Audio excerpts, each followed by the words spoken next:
Welcome to my channel Kousi cooking. இப்போ நம்ம பார்க்க போகிறது சொரா குழம்பு எப்படி செய்யணும்னு பார்க்கலாம். அதுக்கு தேவையான பொருட்கள் எடுத்து வச்சுருக்கிறேன். ஒரு 150 சொரா வேக வச்சு மஞ்சத்தூள் போட்டு வேக வச்சுருக்கிறேன்.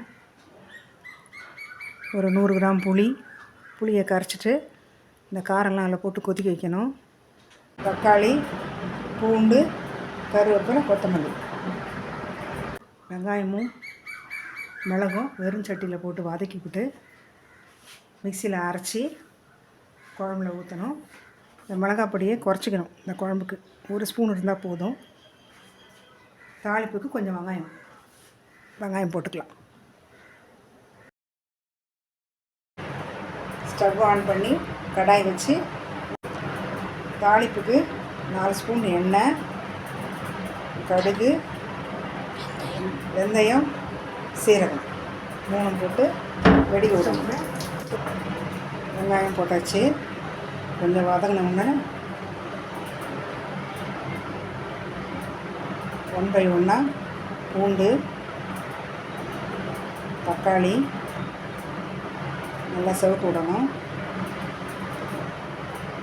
நல்லா செவந்த பிற்பாடு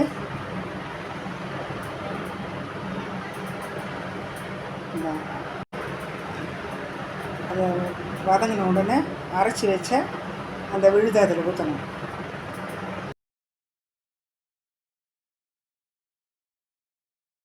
கொதிச்சிருக்க குழம்பு அதில் ஊற்றிடணும். இப்போ மஞ்சள் பொடியெல்லாம் போட்டு கொதிக்க வச்சுட்டு அதில் ஊற்றி நல்லா கொதிக்கணும். இப்போ குழம்பு நல்லா கொதிக்குது. அதில் இந்த சொரா மீனை ஒன்றா போட்டுட்டு கொஞ்சம் லைட்டாக கொதிச்சோன்னு இறக்கணும்.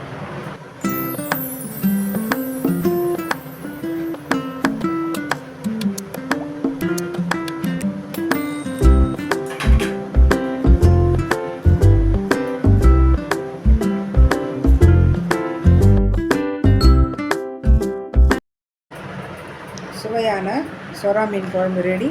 நீங்களும் செஞ்சு பாருங்கள்.